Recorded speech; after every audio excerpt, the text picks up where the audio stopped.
Que lo que, Sahirenys here. Today I want to talk about how to save money on groceries. Like so many households, including my own, groceries have always been a massive expense. And when you add inflation on top of that, it's just getting worse. To the point that even Cardi B is complaining about her food costs, and she's rich. But hey, on a more positive note, I do believe with a little bit more planning and organization, we can reduce this expense, continue to eat healthy, and of course, save some money. So if you are struggling to cut or even maintain your grocery bill, then this video is for you.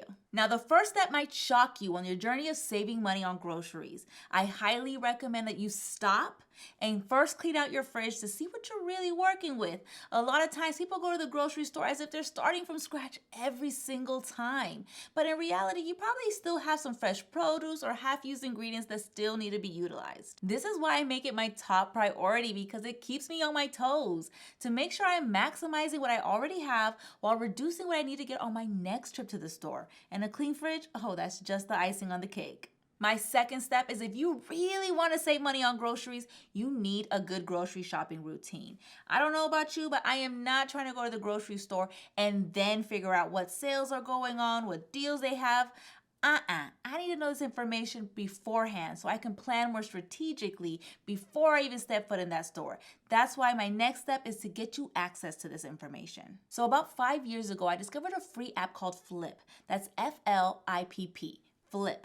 I've mentioned it a few times on my blogs and other videos, but it has quickly become one of my favorite apps. I use it every week to help me save money on my grocery bill.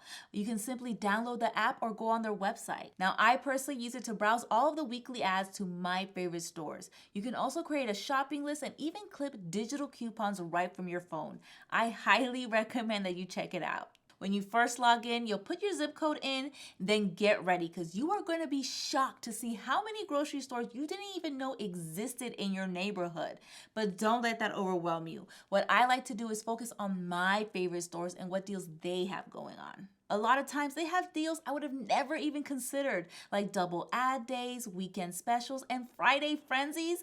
Yeah, I know it's a little corny, but hey, it usually takes me around 5 to 10 minutes to review all of the ads, so I find it to be a really good use of my time. From there, you want to create a weekly meal plan based on what ingredients you already have and what's on sale. If you don't have a weekly meal plan already in mind, that's all right. Do not sweat it. This is the step where you start thinking about what is it that you want to eat this week for breakfast, lunch, and dinner. If you are new to meal planning, I highly recommend that you keep breakfast and lunch as simple as possible and focus most of your energy on dinner. That's the heavy hitter right there. Because I've been meal planning for years now, I have a good arsenal of go-to recipes that I found on Pinterest, YouTube, cookbooks, and of course, family recipes. But if you need a push in the right direction, just check out my IG stories every Sunday. I share my weekly meal plan and meal prep just as some inspiration. Once you have your meal plan in place, you then want to create a shopping list that mimics all of the ingredients that you need for that week's meal.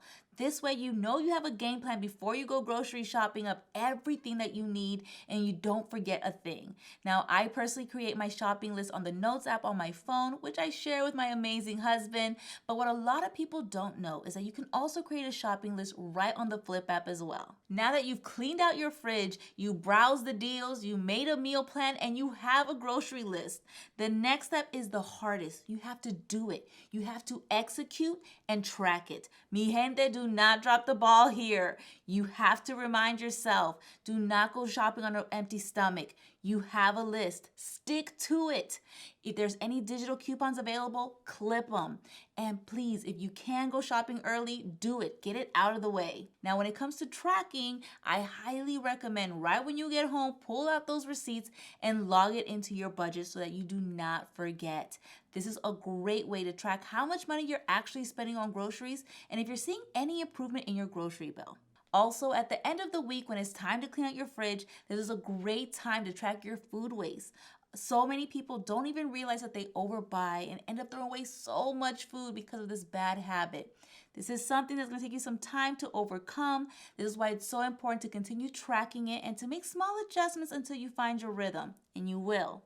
Boy, mi gente, I hope you enjoyed this video. And I know at first this might seem like a lot, but trust me, eventually it's going to feel more like muscle memory. Now, before I let you go, do not forget to subscribe to my YouTube channel, follow me on social media, and share this information with all of your friends and family so that we can all manage our finances and lifestyle with poise.